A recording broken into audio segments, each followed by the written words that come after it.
ഒരു ക്ലാപ്പ് കൊടുത്തേ. എന്താണ് പ്രൊമോട്ട് എഫക്ട് ഷെയർ ചെയ്യാം, കുറച്ചുകൂടെ കുട്ടികൾ വരട്ടെ ഫീൽഡിലോട്ട്. എല്ലാവരും നന്നായി ചെയ്തു, എല്ലാവരും ഫുൾ എഫേർട്ട് തന്നെ കളിച്ചു. നിങ്ങളുടെ ടീം കുറച്ചുകൂടെ കൂടുതൽ എഫേർട്ട് ഇട്ടതുകൊണ്ട് നിങ്ങൾ ജയിച്ചു. നമ്മൾ ജയിച്ചത് അതുകൊണ്ട് നമുക്ക് ജയിക്കാൻ പറ്റിയില്ല. രണ്ടാമത്തെ ഓവർ ഇത്രയല്ലോ ഓപ്പണിംഗ്, ഏകദേശം ഒരു 14-15 റൺ പോയിട്ടുണ്ട്. എന്താണ് അതിൻ്റെ അകത്തോട്ട് ഡീഫാൾട്ട് ഇത്രയ്ക്ക് തോന്നിയത്, പവിത്രയ്ക്ക് തോന്നിയത്? അത് ഞാൻ വിക്കറ്റും ട്രൈ ചെയ്തു. ഞാൻ മാക്സിമം ഓഫ് സൈഡാണ് എറിയേണ്ടിയിരുന്നത്. ഞാൻ ആ സമയത്ത് പെട്ടെന്ന് വന്നപ്പിൻ്റെ ഇടത്തിന് എൻ്റെ മൈൻഡ് മാറി വിക്കറ്റ് ട്രൈ ചെയ്യുക എന്നുള്ളത്. വിക്കറ്റ് ട്രൈ ചെയ്തപ്പോൾ പുറത്ത് ഫീൽഡിട്ടാണോ ചെയ്തത്, സ്റ്റമ്പിലോട്ടാണ് പോകുന്നത്? അപ്പോൾ അതിനനുസരിച്ച് ഫീൽഡ് ഒരുക്കാത്തത് പവിത്രയുടെ മിസ്റ്റേക്കാണോ ടീമിലെ ക്യാപ്റ്റൻ്റെ മിസ്റ്റേക്ക്? കറക്റ്റ് ചെയ്തോളൂ. ഇത് മീൻസ് ചോദിച്ചെന്നുള്ളൂ. ഒരു ഫൈനൽ, നിങ്ങളൊരു ഫൈനലിലോട്ട് വരുമ്പോൾ ഇതൊക്കെ ചെറിയ കളികളാണ്.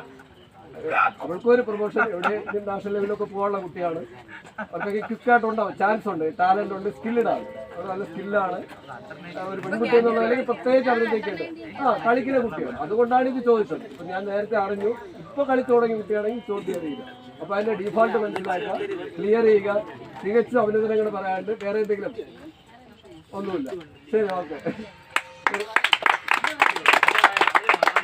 പിന്നെ രണ്ടാമതൊരു കാര്യം പറയാനുള്ളത്, ഒരു 2020 ഫോർമാറ്റിലോട്ട് കളിച്ച് വരുമ്പോൾ കാണുന്ന ഒരു ഡീഫോൾട്ട്, ഒരു 2020 ഫോർമാറ്റിലോട്ട് കളി ഒതുങ്ങുമ്പോൾ നിങ്ങളുടെ KCയുടെ കളിക്കൊക്കെ തന്നെ 30 ഓവർ 50 ഓവറാണ്.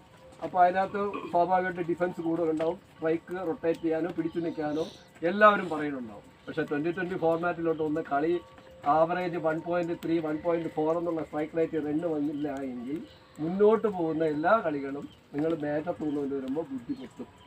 കാരണം എന്ന് പറഞ്ഞു കഴിഞ്ഞാൽ കളിയുടെ ലെവൽ മാറി, എഫോർട്ട് മാറി, നിങ്ങൾ എഫോർട്ട് കൊടുക്കുന്നുണ്ട്. ആ ഒരു ഫോർമാറ്റിലോട്ട് നിങ്ങൾ വരുമ്പോഴത്തേക്കും തീർച്ചയായിട്ടും ഇന്ന് ശരിക്കും ആ ഒരു ഫോർമാറ്റിൽ ഒരു ഷോട്ടുകൾ എടുക്കുന്നതിൻ്റെ ഡിഫറൻസ് എല്ലാവരും നമ്മൾ പഠിച്ച ഒരു ലെവലിൽ ഷോട്ട് എടുക്കുന്നതാണ് കാണുന്നത്. പക്ഷെ ഇന്ന് വ്യത്യസ്തമായിട്ട് ഇതിൻ്റെ ടീമില്ല, പതിനേഴ് ഓർമ്മയില്ല, കമ്പിയിൽ അങ്ങോട്ടും ഇങ്ങോട്ടും മാറി തിരിഞ്ഞൊക്കെ അവർ ട്രൈ ചെയ്യുന്നുണ്ടായിരുന്നു. അവ 1-2 സ്കോർ ചെയ്യണമുണ്ടായിരുന്നു. പക്ഷെ ഒരു ടൈമിൽ സ്കോർ കൂട്ടേണ്ടതുണ്ട്. ഇപ്പോൾ ആദ്യത്തെ 7-8 ഓവറിൽ 40-45 റണ്ണ് വന്നിട്ട് 4 ഓവർ വന്നില്ലെങ്കിൽ അടുത്ത റണ്ണ് സ്ട്രൈക്ക് റേറ്റ് കൂട്ടേണ്ടതുണ്ട്. അത് നമ്മുടെ ഇപ്പോൾ ഏകദേശം ഞാനൊരു 40 കളിയോളം നിൽക്കുകയാണ്, 40 കളിയോളമായി 10-15 ദിവസമായിട്ട്. പക്ഷേ ഇന്നത്തെ കളിയിലാണ് അല്പമെങ്കിലും ഒരു എഫോർട്ട് എടുക്കുന്നുണ്ട്. ബാക്കി എല്ലാവരും അവിടെ സ്റ്റാൻഡിൽ നിൽക്കുകയാണ് കണ്ടത്. ആ സ്റ്റാൻഡിങ് ലെവലിൽ നിങ്ങൾ 2020 ഫോർമാറ്റിൽ ചേഞ്ച് ചെയ്തില്ലെങ്കിൽ വലിയ ടൂർണമെൻറ്റുകൾ, മേജർ ടൂർണമെൻറ്റ് വരുമ്പോൾ ടീമായിട്ട് ഞാൻ തുറന്നു പറയുന്ന ഒരു അമ്പയർ എന്നുള്ള നിലയ്ക്ക് ഇതൊരു നമുക്ക് ആ കാണുന്ന കാഴ്ചയുണ്ട്. നിങ്ങൾ ആ change strike rotate strike rate കയറ്റിയില്ലായെങ്കിൽ കളികൾ പെട്ടെന്ന് കയ്യിൽ നിന്ന് അങ്ങോട്ട് പോകും. അങ്ങോട്ടും ഇങ്ങോട്ടും സഡൻലി പോകാനുള്ള സാധ്യതയുണ്ട്. അത് ഞാനൊന്ന് ഓർമ്മിക്കുകയാണ്. എല്ലാവരും അഭിനന്ദനങ്ങൾ പങ്കെടുത്തവർക്ക്.